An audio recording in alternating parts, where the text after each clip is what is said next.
Discord, and you can look for the live broadcast chat channel in there. It looks like that right there. That's it.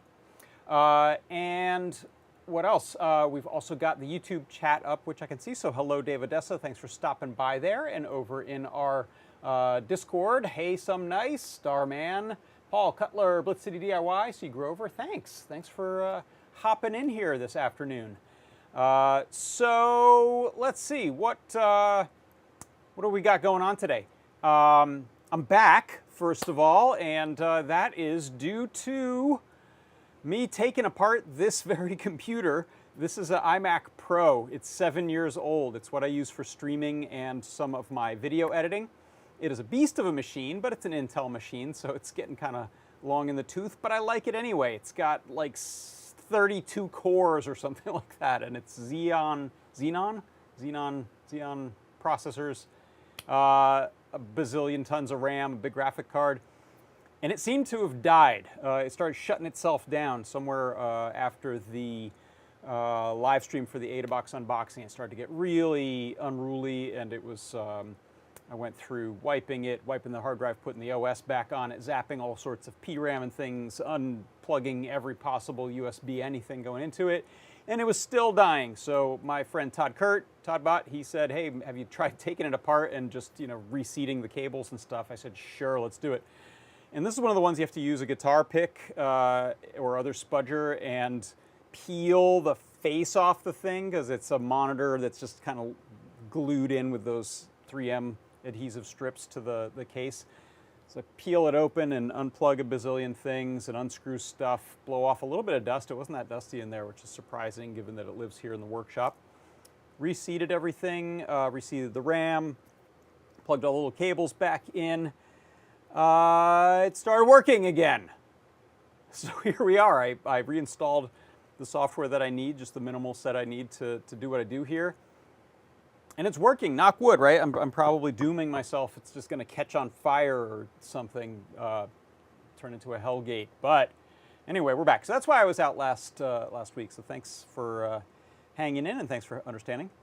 Xenon, says DJ Morph over in the YouTube. Xenon is the PC on the Xbox 360. What is this thing? This thing really is beastly, but it's so hard when you get a massive computer, because within a few years it's basically obsolete. 2.3 gigahertz, 18 core Xeon W with a Radeon Pro Vega 64 with 16 gigs of GPU RAM. 128 gigs of RAM on this thing, right? You can see why I don't want it to die. I know I should probably get a M2 or a M3 base machine at some point, but I'm stubborn. So this is the one. This is the one we're using.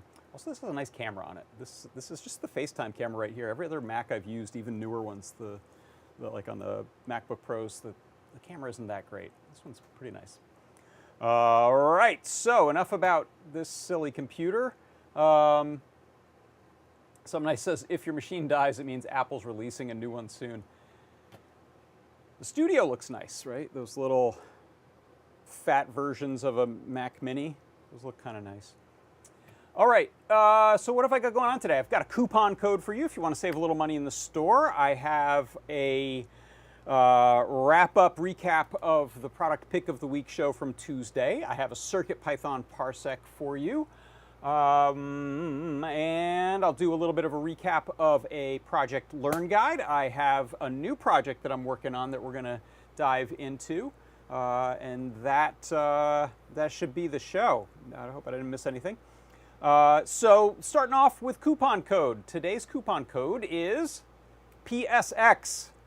PSX is the coupon code. Go to the Adafruit store, throw some stuff in your cart, and in the coupon code field, type in PSX, and you'll get 10% off. Where's my browser? Here it is. Look, here's the store. Just go to adafruit.com. That'll take you right there. You can click on products and new products, featured products, all the different product categories. As long as it's physical goods, you will get 10% off using that coupon code. It's not good for software, gift certificates, or subscriptions, but it's good on stuff. Why the coupon code PSX? PSX is the original name or the code name for the PlayStation 1, the first PlayStation, and that PlayStation controllers are what we're going to be dealing with later today in the project. And I still think of it as the PSX, probably because I was reading gaming magazines in the lead up to it coming out, and I think that it was referred to as PSX for a while. Same with Ultra 64. Does everyone remember when Nintendo 64 was in the works and it started to show up in the gaming magazines as the Ultra 64? Sneaky code name.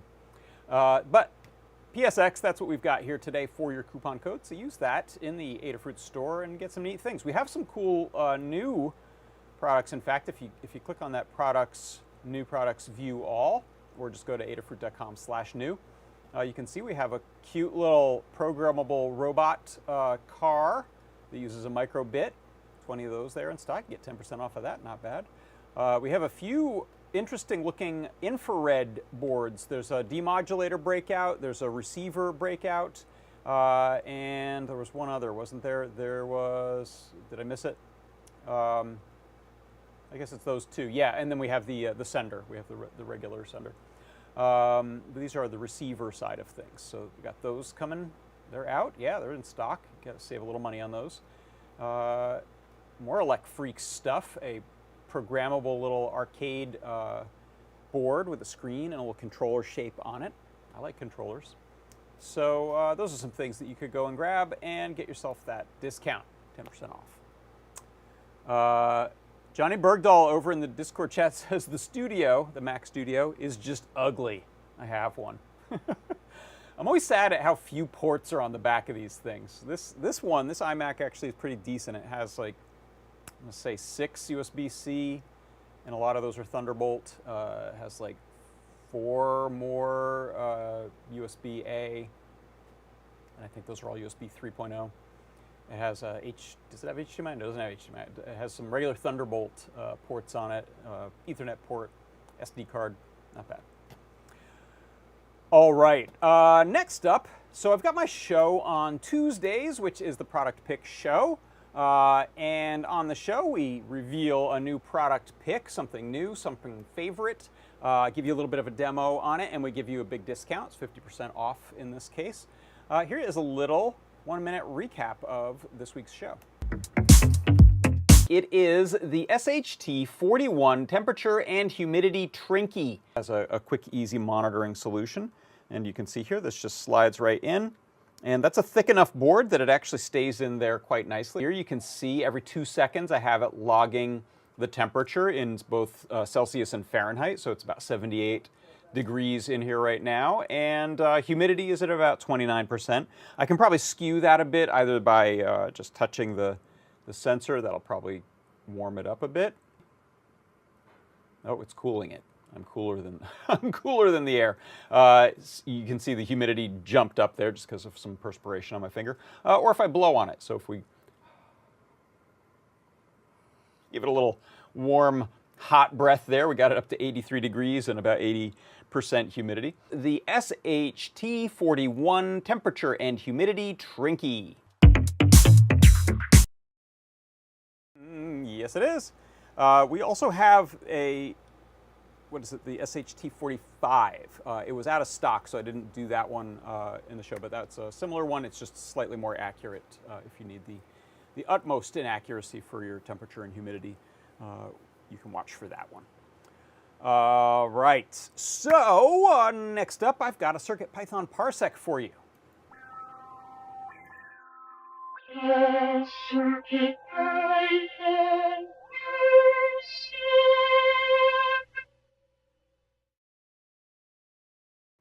Okay, let's get this set up and running. We don't really need to see too much on the microcontroller side today, but I like to have some accompaniment visually. There we go. Because what we're talking about today is on the CircuitPython Parsec today, I wanted to show you how you can monitor your battery voltage in CircuitPython. So here we have a Feather M4.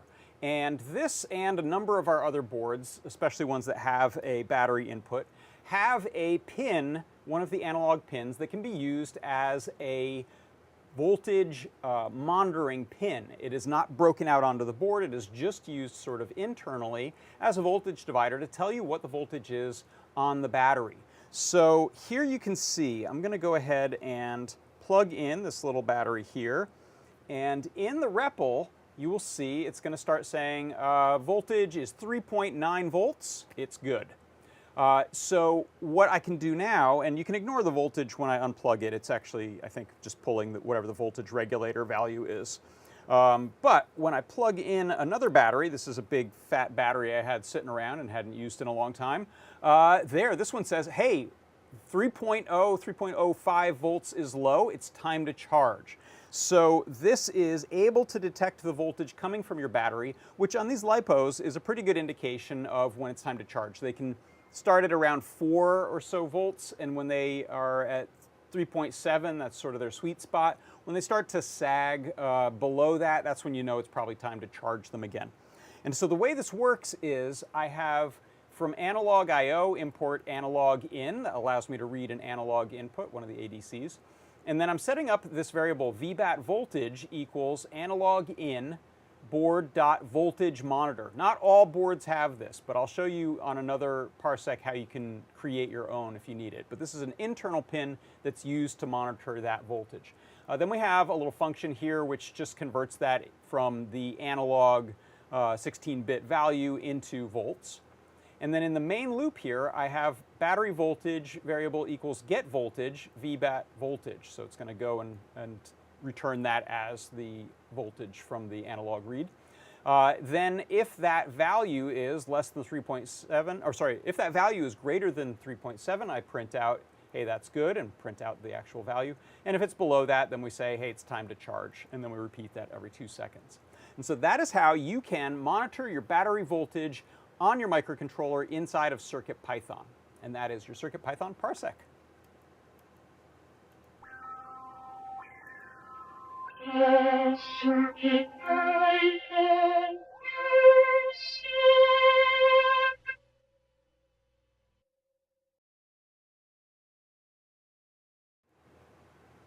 Where'd I go? There I am. I'll show you next week on an RP2040, because that's one that doesn't have enough analog pins to sacrifice one for this use, how to set it up as a little circuit that's external. But this is really useful for any kind of projects that you have that are remote, that are wireless, that need to occasionally be recharged. Maybe you're using something that's using solar. And we have some dedicated hardware that you can use to monitor batteries, but this is a really nice one that requires no extra hardware, just that pin that's built in and used to reveal what the voltage is coming off the battery. All right, so let's go and unplug that, set that off to the side.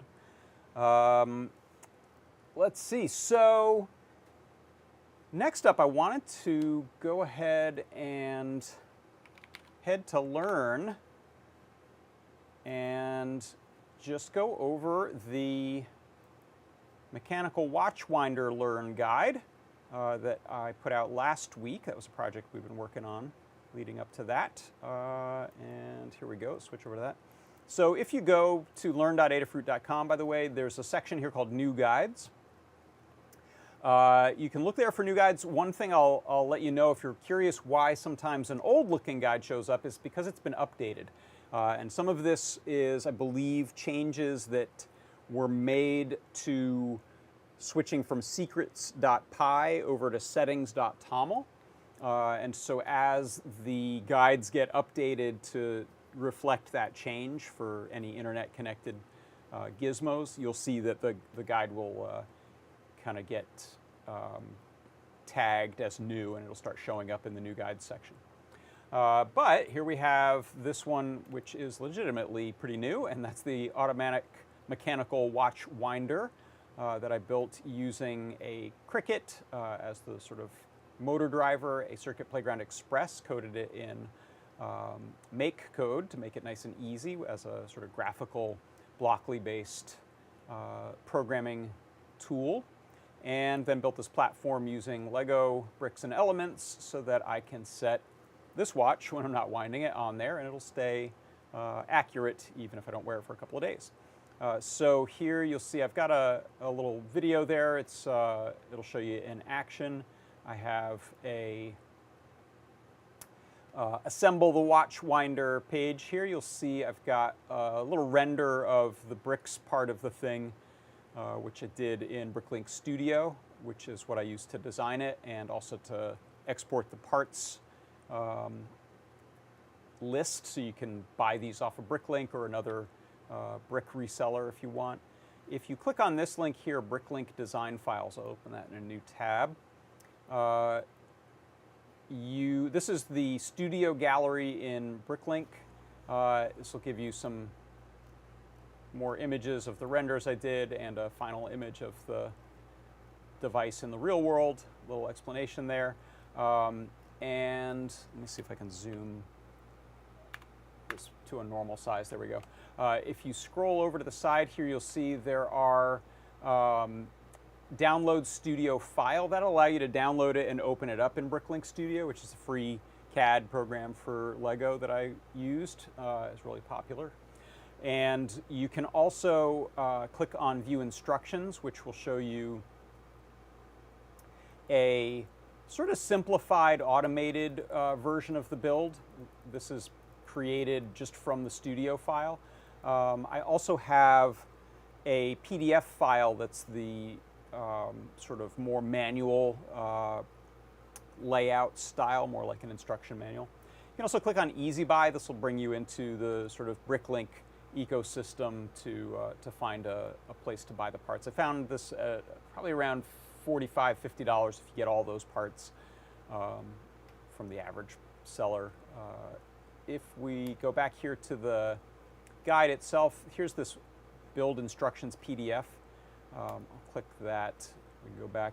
So this is the one I used, the tools inside of Bricklink. You can see it uses this more illustration style of the parts there.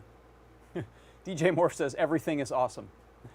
And this also does the little highlight in red any parts that are new in that step, which is neat. Shows us putting together the little gear reduction worm gear box there. Adding all those parts on. Throw in that tire. And then from here, it's mostly just laying tiles down to make the surface look nice. And then I leave off sort of the final step there, which is putting the Cricut with its 3D printed adapter plate that clicks it into those bricks. There's also the standard parts, what do you call this? Contents, parts list, the parts list at the end there, with their official Lego ID numbers, official colors, how many of them you need.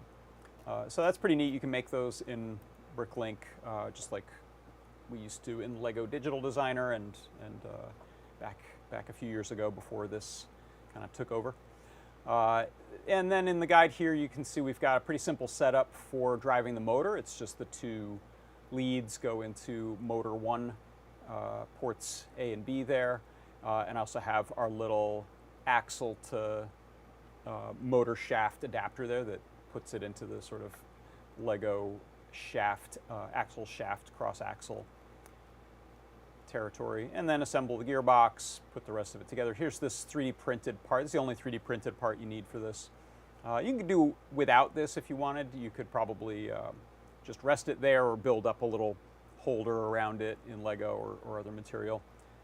But if you do want to, you can 3D print that, and it has the little anti-studs or tubes on the bottom that you can use to click into it. And then here's a little section on coding it with make code.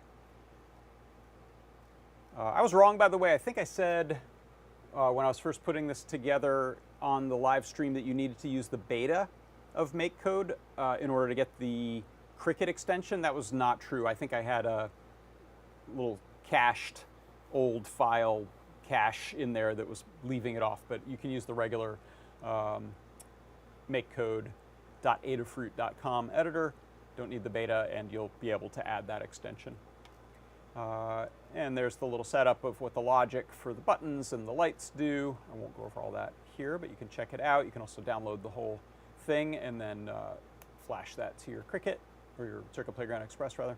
And then here's a little info on using it, as well as the demo of the winder. So that's the Learn Guide. It's out there, and hope you enjoy it. Let me know if anyone puts one together, or if you use that basic idea for something else. I think I've mentioned this before. My friend Mark Fraunfelder built a peanut butter stirrer that was a really similar idea years and years ago. I think he maybe had an Arduino. I don't remember what was driving a motor on it, but he had a small wood stand with a strap around a jar of organic peanut butter that kept separating, or maybe it was yogurt. No, I think it was peanut butter, and he would have it just turn every once in a while so that his peanut butter stayed mixed up. So there's a lot of uses for that sort of intermittent rotation type of device that can handle a fairly heavy load on it. Okay, so now let's get into the new project. I covered what I wanted to, yeah? Yeah. So the new project. Let's first of all talk about the PlayStation controller. So I mentioned the, oh, now I'm dropping screws out of the back of this one. Oh, let me see if I can shake out any. All right. There we go. I unscrewed this one so we can take a look at it. So this is the original PlayStation controller, PSX or PS1 controller, shipped with the first PlayStation. Later they updated it to have the two analog sticks at the bottom there, called the DualShock. And then I think it wasn't maybe until the PlayStation 2 that they added the rumble feedback haptic motors in here. So this is the original one. And the idea here is that I wanted to build a wireless Bluetooth game controller that I could use with my Mac or with a PC as a game controller that I can play retro games under emulation with, that just has some of the standard buttons. So no analog inputs, just the D-pad for up, down, left, right, just 4 buttons or even just 2 buttons here, maybe a couple of shoulder buttons. I would make it compatible with SNES. I think that's maybe Genesis as well. You need 6 buttons. But I needed some space. So originally I was going to use, and I'll show you the work I did on this one. Originally I was going to use this SNES controller clone, the dog bone shaped controller clone. Not a lot of space in there. So then I thought, hey, what about PS1, PlayStation controller? It has these little handles that are a whole lot of empty space on this controller. Later they fill that up, of course. But on this controller in particular, we'll bring it over there and open it up, we get a lot of space to work with, but it's other than that, it's really the same as a SNES controller plus the 2 extra shoulder buttons. So D-pad, ABXY, or circle, triangle, square, cross on the PlayStation. Select and start, you need those. And so that's what I did. So if we jump over here, the way that I wanted to approach this was using, hold on one second. Oh, am I missing a, there we go. Was using an ESP32. So the first thing I did was load up on a CircuitPython ESP32, an Arduino library that is designed to be a BLE, Bluetooth Low Energy, gamepad. And I'll show you the code there in a second and what this looks like. And with that set up, I was able to then just ground any of these pins, just with a jumper wire, to test and see, am I able to get it to show up as a Bluetooth device, pair it with a computer, and then press some buttons, and that worked. So this would work for that, I think. 1, 2, 3, 4, 5, 6, 7, 8, 9, 10. So there's 10 inputs that we can use on here. I think that's the limit, right? You might eke out 1 or 2 others using the stemma QT port, but it's pushing it. And if you wanted to then add these shoulder buttons, you're starting to run out of room. So next thing I did was make my life easy by making it a bigger board. I just grabbed a Feather ESP32S2 or V2. It's an ESP32 original kind of ESP32. This one's called the V2 of this. It's a Huzzah. And then you can see I wired up 10 buttons to it, so then I could start actually figuring out which buttons I needed and how to lay them out, which ones to skip. On some boards, there are pins you can't really use that you might think you can use for various reasons. So this one was sort of phase 2 of the operation. Since I'd be running it with a battery and needing to charge it, this was one other reason I thought about the Feather, is that it gives you the charging on board. The battery can plug right in here, and it has a lot of pins on it. However, it is, even on the PlayStation 1 controller, a little bit big, a little too big to fit in. But I wanted to prototype one other thing, because I'm going to have a battery in this thing, right? I'm going to have a little LiPo battery. And Lamore suggested using, since ESP32 can do some pretty significant power savings in a deep sleep mode, that's kind of perfect for a game controller, because essentially you want it to stop using its radio and any extra peripherals other than watching a pin to be woken up, so it can go into a really deep sleep and save a bunch of your battery power. So that was the next thing I tested on this one, and there are, I think, 10 RTC GPIO, so real-time clock GPIO pins, which can be watched while you're in deep sleep mode and can wake up the ESP32 from a deep sleep. So I set this here, which is the start button. I set that one. I think I had it on pin 4, GPIO 4, as far as the chip goes, not what the Feather Silk screen is named. And was able to see it connect to my computer, use it for as long as I wanted to, and then I told it, if there's no activity for 10 seconds or whatever it is, go into deep sleep. Watch this button, the start pin, and if that gets touched, then we wake the thing back up and it connects back up and you can continue using it.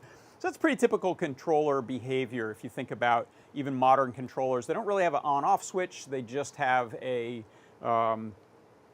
sleep and then wake up when you start using them again. The one I was comparing it to is actually an 8-bit DOE controller that I have, which presents itself as essentially a gamepad controller for things like your computer more than necessarily for your games machines. That can be a different animal and a little more complicated. So I was just really setting this up for a computer, not a console. With all that working, I decided it was time to move to the sort of perfect board in between these two, which is the ESP32 Itsy Bitsy. And I can show it to you here if I just pull the back off of this, because I've already got it wired into place. So you can see there, compared to our Feather, it's quite a bit smaller. Compared to our Cutie Pie, it's actually maybe just twice the length. It's about the same width, and I think it's just a little shorter than 2 Cutie Pies. What we have here is more GPIO, so we can hook up all the buttons we want, and I wanted to have at least 1 or maybe 2 extra pins available for the reset and maybe enable, so that with this thing all closed up, you could still essentially power it off temporarily with the enable pin if you're having trouble getting to boot for some reason, and the reset, because sometimes you just want to hit reset on the thing. So this is perfect for the number of GPIO pins. It also has, I think, 10 of them that can be used as real-time clock, and I really just need 1. Downside, there's no battery charging on here, so I decided to use a I don't think I have an extra one right here, but I decided to use one of our battery charging backpacks. We have a LiPo backpack. It is actually hidden underneath the battery. You can kind of see some little glittering under there. There's a, I don't want to peel this off, there's a LiPo backpack. It just connects to USB power, battery, pin, and ground. And then you can charge this LiPo using that little backpack when you plug in the Itsy Bitsy. Problem with that is, I'm closing this thing up and the USB port faces over here. The answer to that is a little USB breakout, and you can see I have a tiny little micro USB breakout up at the top here. I'm going to zoom in. Can I zoom in any closer? No, not really. Sorry. Sorry about the camera motion there. So this is a micro B version of this, is a USB-C one. I almost went with the USB-C one, but it's actually a little bit larger, and it has a little more material that stops the port from peeking out. Would have been nice to go to USB-C, and I'm not using this for data. I'm just using this for charging. Reason for that is there's not, as far as I know, a convenient way to tap into the D+ and the D- on the Itsy Bitsy. I think the KB2040 is our only board that has the data pins easily broken out so that you can move the USB port somewhere. So all this is for charging, and I just want to get it pretty small and point it up out the end here. That is the original cable port. That's where that comes out. So I had to cut a little material away on this side of the shell and on this side of the shell to get that to, when it's closed up, still be accessible. And I may still either take more material away from that or chop the micro B adapter PCB a little bit to push it out further, just to make it easy to plug in. Right now I just have it Kapton taped to the original PlayStation PCB here, but that's not super secure, so I may end up epoxying that. And one of the things I'll show you is I was searching around for people who had done this kind of a modification, and there's one that someone did, I don't know, maybe 10 years ago, and I followed a whole lot of the same ideas. This micro breakout, they used this same micro B breakout from Adafruit. They had a Bluefruit Friend, something we used to sell as sort of a less programmable, kind of ready-made Bluetooth BLE controller type of device.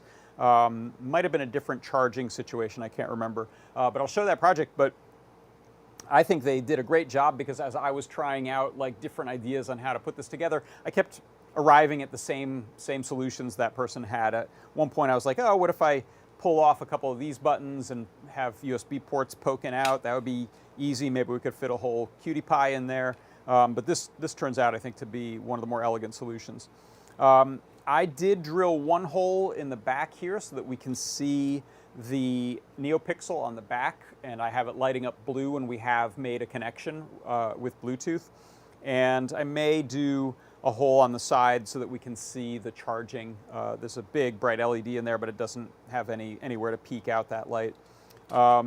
So let's take a look at kind of side by side this modified one I've got here and what it takes to do that modification. I'm also just going to, by the way, open up my Discord so that I can see if there's any questions or thoughts happening during the show.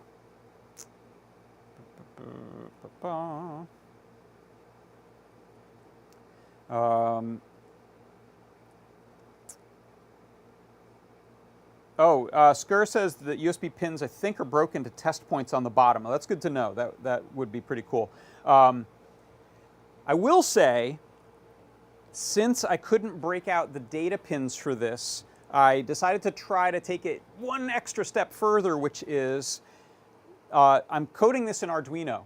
And in Arduino, there's a pretty well-developed over-the-air firmware update solution. So you can essentially write code, a little extra code on top of what your thing is really trying to do, that will present this board as a server. You can, as long as you're on the same Wi-Fi network, you can go to this board's server, and there's a tool to flash it with new software. So that means even when this thing is closed up, I can code it wire-free, so running off of battery or with the USB cabled in just for charging purposes. We can actually still code this using the over-the-air update, which I think is really cool. So that is one additional sort of layer on top of this that I think is neat. So here's the original controller. I happened to get these at a local retro gaming store for $9 a piece, which I thought was a great deal. They run about 12, 15 bucks on eBay, plus shipping, and you gotta wait. So I was really fortunate that my local gaming store had a stock of these. So 8 screws, unscrew those, and you can see the shell pulls off. I will mention one other thing. There is quite a bit of space in the bottom half of the shell here for a battery and other stuff. And I was tempted to put things in there, but I really love trying to get everything into one side so that when you pull it apart and put it back together, you don't have wires that you're trying to sort of shove in there. I think you could fit the 500 milliamp battery, 500 milliamp hour battery in here on this side if you were willing to have some wiring connecting the two halves. But I put a 350 in and was able to get it all into one half. So that was one of my design constraints there. So if you look at side by side here, this is what we're starting with. The original unmodified one has some strain relief for the cable, so that pulls out of there. This is the cable connector, controller cable connector, which is soldered on. It looks like a sort of Molex connector or something. It is not one that you can just pull off. It's soldered on there. It's pretty easy to desolder, so I desoldered that on mine. If you look here, we've got these 4 buttons that make up the shoulder buttons. They're on their own. There's 2 per PCB, and those have 2 switch lines and a ground. And that's it. That pulls right out. And then this is what's on the inside of the shell. It is just 3 elastomer conductive pad, standard game pad type of guys here. But really nicely built. By the way, I went in and had a third-party controller. These are OEM real Sony ones. And it is quite impressive how much better the design and the materials are on the real Sony ones compared to a clone one. So I think I got the clone one for $5 and the real one for $9. I recommend the real one. Especially if you start drilling into things, you'll find some of these posts and things are broken off on the OEM ones because they're just cheaper. This is very well made ABS plastic. So setting that aside, you can see here there was also a capacitor on the original, which I got rid of, desoldered and pulled that out. And then if we flip it over, you can see we have a pretty standard gamepad type of arrangement here. There's your circle, cross, triangle, square. There are test points. If you see this gold right here, these little gold test points, for every one of the traces that we need, which is fantastic, makes it so much easier to solder this kind of thing together. And I just used, I'll show you the link. We have multicolor hookup wire that's like wire wrap style wire, just real thin. But the multicolor makes it a lot easier to keep things straight. Also on the side there are a few passives, and then there's the chip here, which I forget what chip this is. If you look it up, you can find out maybe a little bit. I think it's the CFS0121, maybe. And I desoldered that. Originally I was going to leave it in, but since the GPIO pins I was holding high and then sending low when I pressed something, I was getting spurious hits when this chip was essentially getting back charge from my my itsy bitsy. So I just desoldered that and pulled that off. Other thing I did is that when we remove this set of the cable connectors there, you end up with a bunch of holes. One of them is a ground, so I just soldered to it. But you end up with a bunch of holes that you can run your wires from the backside into there and then around. And this will be in the guide. I took pictures as I went in the Learn guide. But it can be a problem with these type of projects to wire these pads and not end up with a mess of wires that are interfering with a little elastomer. You don't want wires bumping into things when you're trying to press buttons playing a game. So I used these holes to essentially dive my wires through so I have minimal runs. And the same with these three here. These are three unused. You can see these holes here, right there. Those are three unused pads. I don't know what the designers originally were going to put there, but it's unpopulated on all of these. So I just dive wires through there since the wires I'm using are so thin. And what else? You can't use these holes. These are where the posts run through.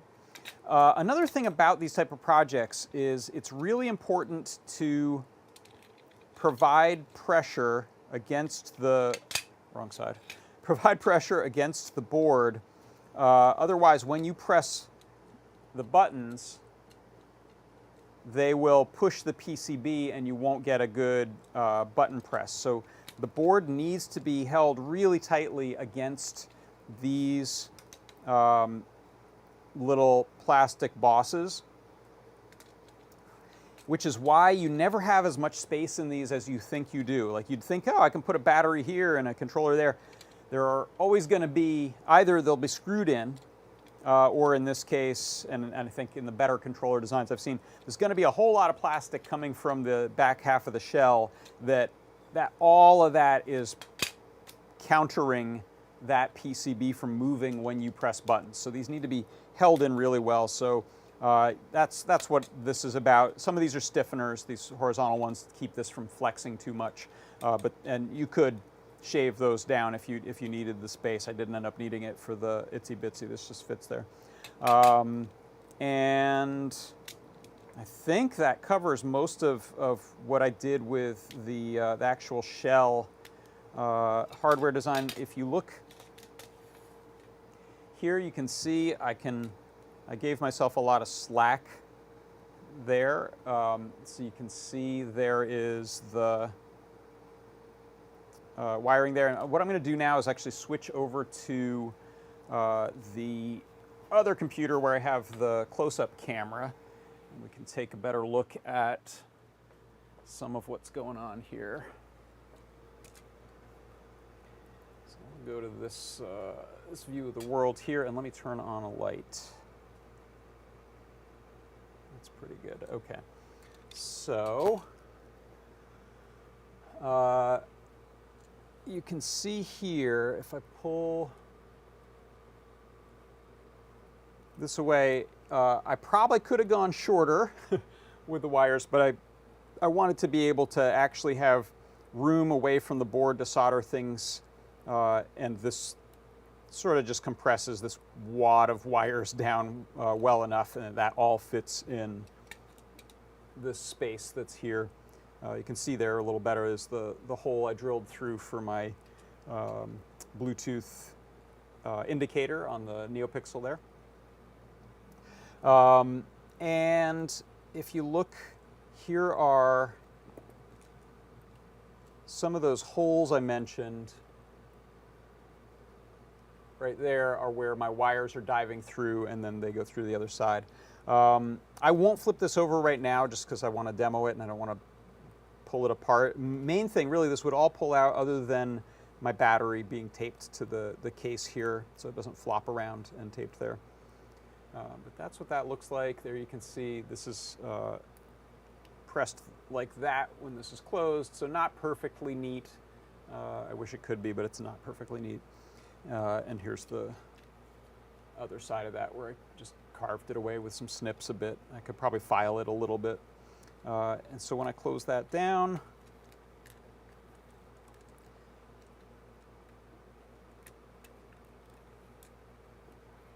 can See, it seals up nice and tight, and then you can screw that in place. I'll just keep it like this for now. So what I'll do is try to demo it. So let's take a look first at Gamepad Tester. So this is a website, free website. I use this for testing gamepad stuff a lot. And what you see here is that I've got, oops, what did I do? I want to, 1 second. I'm gonna hide this view. There we go. Okay, so you can see here right now, Gamepad Tester does not think there's a gamepad connected. And I'll zoom out of here a bit. I can see that a little better.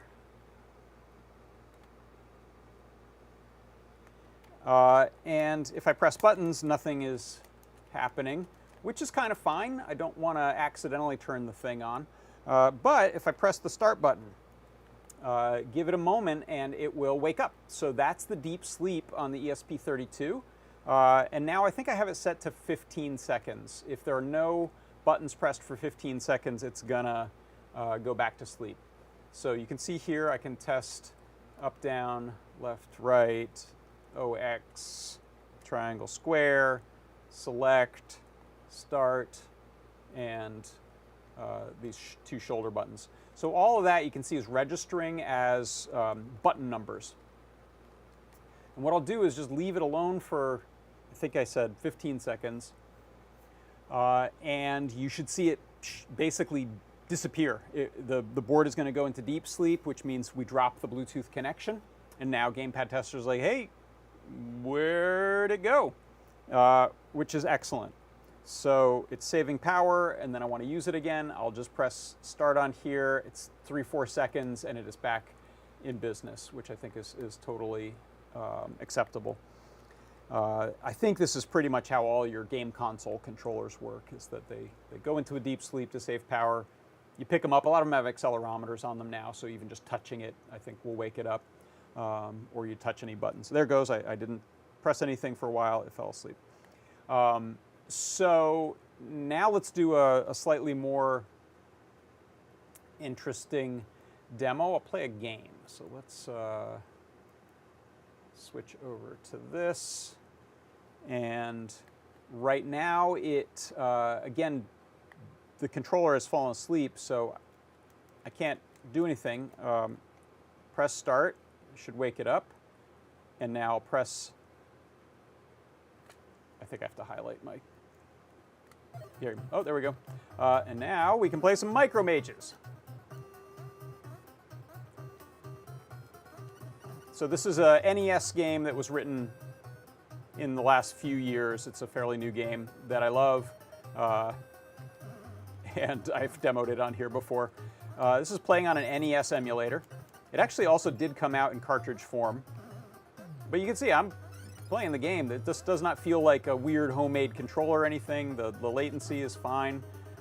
You probably couldn't play a fight game, you know, types of games where people want wired controllers or incredibly low latency, but maybe, I don't know. Watch out, bats. Get away from me. Whoa. Boing. And now I can pause. Now you'll see if I go into the game, edit game controls, you can set it up for keyboard or the ITZY controller BLE. So that shows up. And then in here I can tell it what's going to be what. So up, down, left, right, start, select, A, B. That's all it wants for that type of game. If I, let's stop this game and I'll play, how about, I think I want, say, a Game Boy Advance game. How about Mario versus Donkey Kong? All right, let's make that small. Scale 3 maybe? There we go. pause that there. So again, I'm going to go and say edit the game controls, wake up the controller. And so now I need to input what does what on a Game Boy Advance. So again, up, down, left, right, start, select A, B, left trigger, right trigger. And that's all. And you could use a couple extra buttons if you wanted to for something else. Now I should be able to get the game playing. Play the game. I should have probably picked something that I had started before. We'll watch a bunch of cutscenes. You get the idea. So it works great. It is all coded in Arduino. If we take a look at, let's see, did I do an Arduino capture? I could do, let's see. Let me just see if we can use this. Is that going to work? Oh, weird. It doesn't want to show that. Let's do a new screen capture. Oops, not a monitor. We'll do a window.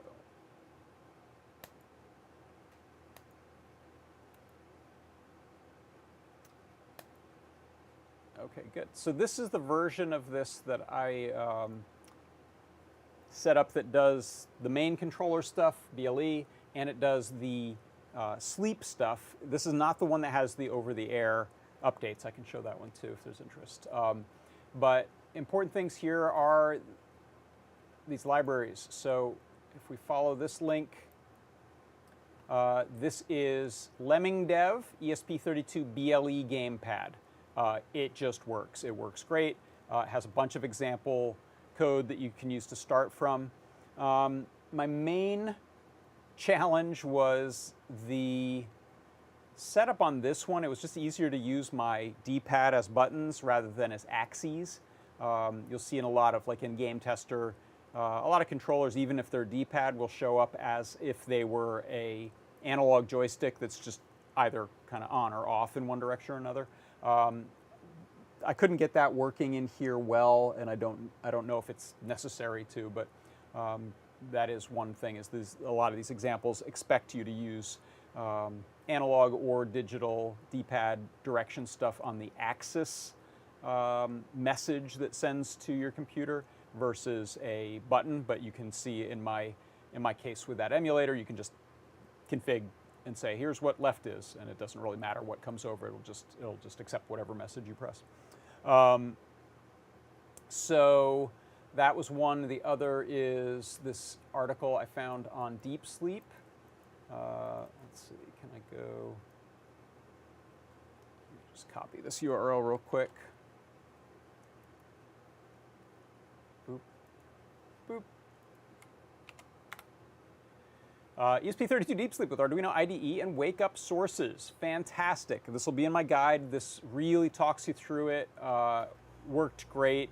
Not a lot to it. And has a good example that you can use to have a single button wake it up. I think you can set it up for multiple button wake up, which I didn't want. I think I tried it and something was acting unexpected, so I bailed, but I think it could be unrelated. It could be a different problem I was having. You can wake up on a timer, so you can just tell the thing with no user intervention, just wake up every half hour. That's useful for things like sensors. Yeah, so good code examples in here, and apparently an ad for some shampoo. They're getting some free airtime. And we'll go back to Arduino. If you take a look here, I've got, let's see if I can blow this up a little bit. I can't remember what zooms your code in Arduino. I think just the preferences. Yes, there we go. So if you look here, I'm importing BLE gamepad. That's the LemmingDev thing. I'm also using my little NeoPixel there. You can see that in action, by the way. I'll turn off this little light here. If I peel the cover off there. So if I press start button, it just woke up and connected on Bluetooth, and I actually have it turning blue on Bluetooth connections. So if nothing that it's been paired with is on the other end, that won't turn blue. So it's a helpful indicator. It's not going to just turn blue because it's trying to pair. I have it only when it is paired. You could probably get a little fancier. It's pretty common to do things like a fast blink while it's trying to pair, and then steady when it has paired. But I didn't get that fancy. But that means it's paired with the computer. Pairing is just very simple. On whatever device, go into, in this case on the Mac, you go into the Bluetooth preferences. You'll see devices that are available for pairing. You'll click on it. It connects. Seems to work well. So next thing I'm doing, I'm defining the number of buttons. I'm using 12 in this case. That's my D-pad, ABXY, start, select, and 2 shoulder buttons. And then this button pin bit mask, that article about how to set up sleep mode, tells you, and it gives you a web link, how to convert the pin you're using as your sleep wake up to this bit mask. And that could also mean you're using multiple buttons. You'll have a different number in here. And this is actually just a remnant of testing. We don't need that anymore. BLE gamepad gets set up. You can see here, you can name it. So that's why mine was showing up as ITSY controller BLE. It is something you get to pick there. Manufacturer, that didn't work out the way I thought. I fed it a name. It shows up as like a little hex code, so there might be more to that. I have seen other controllers show up with a name in there. And then I'm not doing any battery monitoring. This 100 could probably just get dropped out of here entirely. Despite my earlier CircuitPython Parsec about battery monitoring, I'm not doing any on this. Could be another area to expand into. Then we have a couple of these arrays of button states so that we can do some sort of debouncing.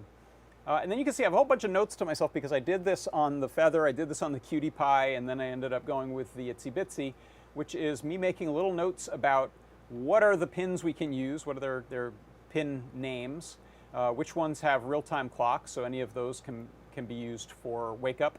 Which ones acted funny? So don't use those, and I'm not sure in some cases why they acted funny. They should have worked but didn't. DJDevon3 asked, is this on an ESP Classic or a S2, S3? This is a Classic. This is on the ESP32 Itsy Bitsy, which is the sort of classic ESP32.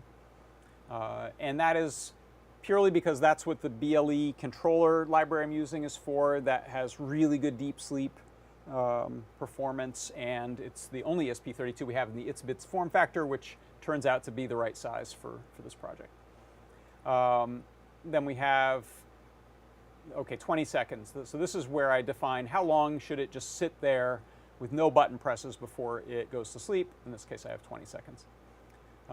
This is some example code stuff that I was using for testing the wake up.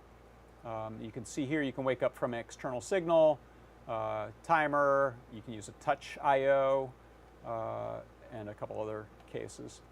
And then I'm setting my NeoPixel there. Main loop, main thing that matters here, ESP sleep enable external wake up, pin number, and if it's high or low to wake up. Some pin setup, begin gamepad, start my NeoPixel. And then the main loop of this here, if the gamepad is connected, then we set the pixel to blue, like I said, and watch for button presses. If there are buttons pressed, we do a couple of things. We press and release with that BLE gamepad press and BLE gamepad release. And we also test against the timer to see if it's time to go to sleep. So we set this variable last button press. So if the current time at milliseconds minus the last button press time is greater than that 20-second sleep time, then it's going to go into deep sleep. And the way it does that was just with this ESP deep sleep start. And the rest of it is sort of fairly standard button pressing type of code here that just runs through this array of buttons that we have. And that is it. And so you can see if we go back to my gamepad tester here. I'll put the shell back on now so that it'll press that PCB in. I am having to squeeze it closed because I don't have the screws in there, just to make sure the buttons get pressed nice and hard.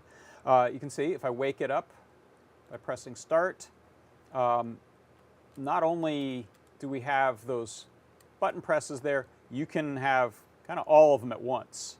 I don't have enough fingers to press start and select, but you can see it accepts multi-input, which of course you need sort of N rollover for a gamepad to be effective.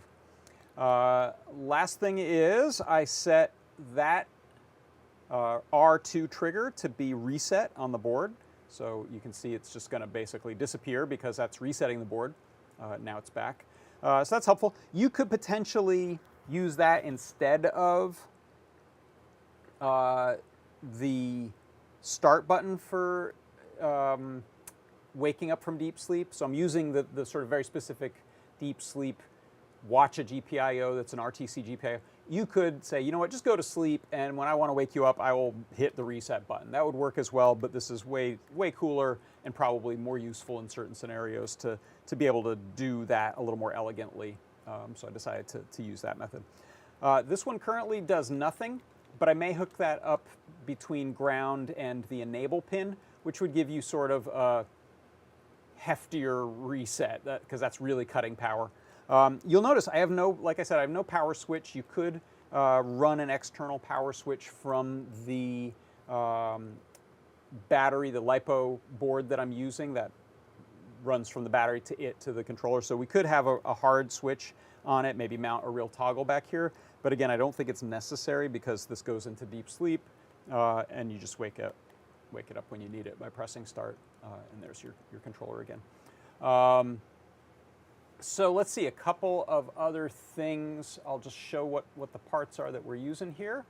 So it is Itsy Bitsy ESP, ESP. It's this one with the PCB antenna. So that's the board that we're running on. And if you look at Pro Trinket Poly, that's the name of this little backpack. It works on a Trinket as well. It'll actually, you could mount it right on top, just as you see it here. It'll fit right on top of the Itsy Bitsy, but that did not give me enough room to close the controller, so that's why I ran it down underneath the battery. And that's pretty much it. We have the little micro USB breakout. And that's what I'm using again, just because it's so nice and stubby. I mentioned there is a project, and did I forget to bring the URL? Okay, I'm just going to Google this real quick, but that can give surprising results when you just start Googling things. So I'll hide that for a second and look for PlayStation controller Bluetooth mod.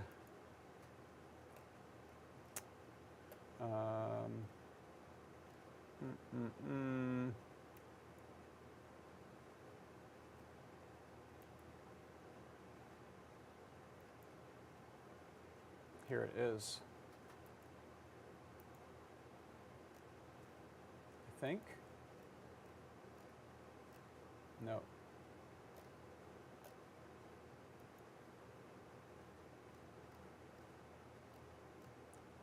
It's an imager link, so it's not that easy to find. Sorry. Let me get rid of the word mod because that's bringing up an 8-bit DOE product.